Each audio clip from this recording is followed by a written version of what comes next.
Hello, this is Lady Boulay, and I hope you're having a beautiful day. Thank you for your support. Thank you for subscribing to the channel.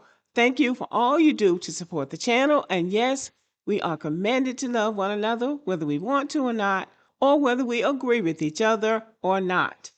And today I'm talking about how the one drop rule saved Black America. Now, stay with me for a moment.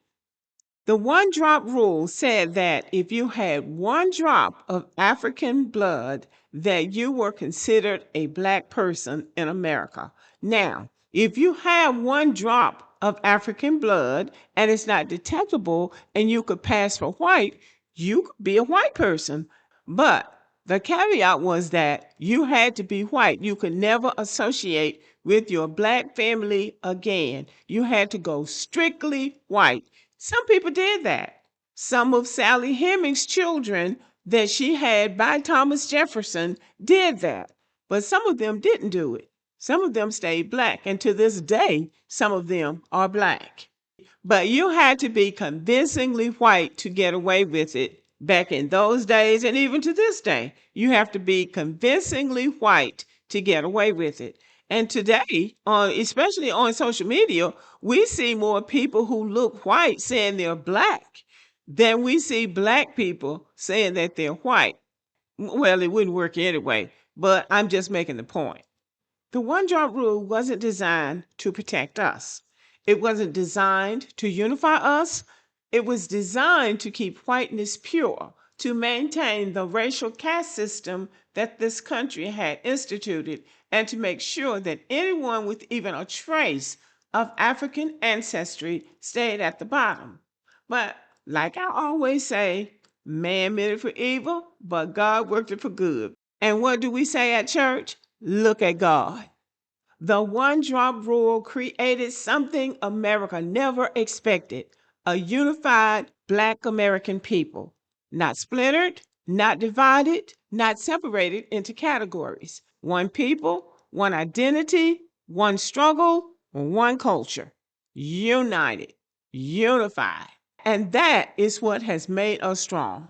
And for the people who have light skin or they have a white parent, especially if they have a white mother, they think they can be white, but they can't be, because the one drop rule wasn't just social, it was legal. It was enforced through marriage laws, school segregation, census categories, and everyday life. So America didn't allow mixed, no mulatto class. You might be called a mulatto, but technically you were Black. And that was just it. You were Black. And so now when people who, like I said, people who have a white parent, they'll be saying, oh, I'm just as much white as I am Black. And that's not what the law said. And I don't know if that law has been changed. If it has been, somebody let me know. Let me get back to the point. The point is, during the slavery days, all the way up until modern times, when people think they can be white, if they have a white parent, you can't be, unless they've changed the law. And if they've changed the law, I want to know about it. It wasn't just a social thing. You can be white if you want to. It was legal and it was enforced. Meghan Markle found that out when she married Prince Harry and went over to England, and she looks more white than she does Black, but those people made her understand she was Black.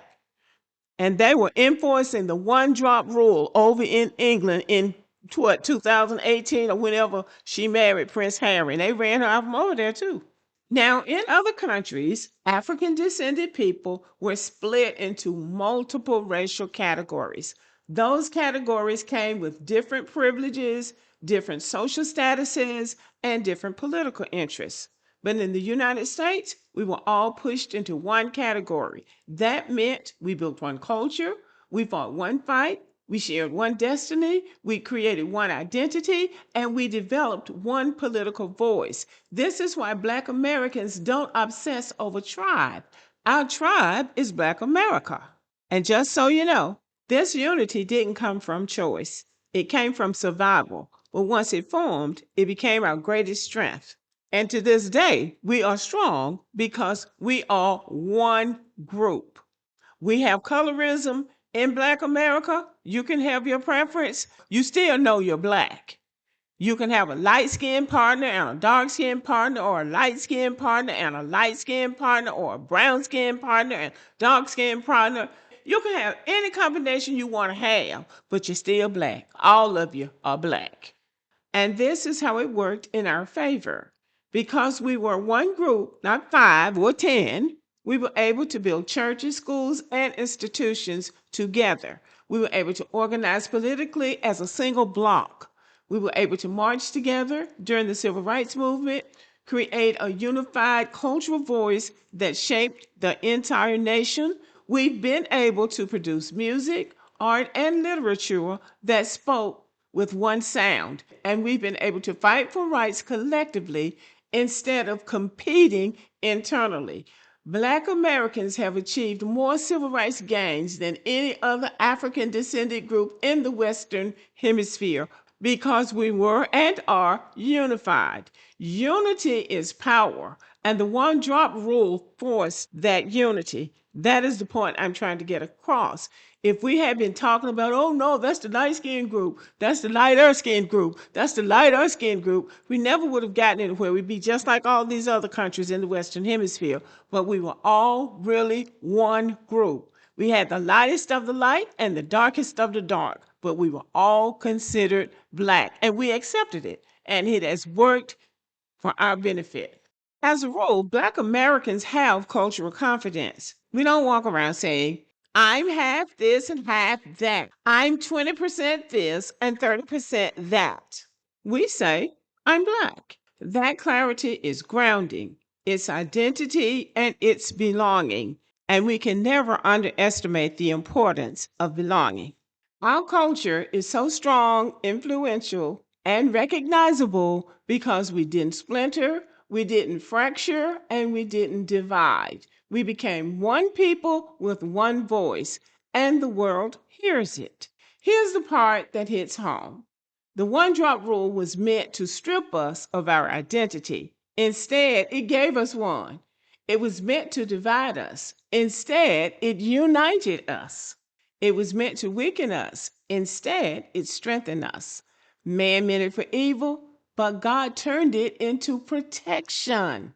If America had created multiple racial categories, we would have been divided socially, politically, and culturally. But the one drop rule forced us into unity, and unity is what carried us through slavery, Reconstruction, Jim Crow, the Civil Rights Movement, and modern America. Unity is why we survived. Unity is why we thrived. Unity is why we're still here. The one drop rule didn't just define us, it united us. And that unity is the reason Black America is still standing. What was meant to destroy us became the foundation of our strength. That's how the one drop rule saved Black America. And I want to say one other thing in closing. The one drop rule forced Black Americans to see each other as people, regardless of shade, phenotype, or background.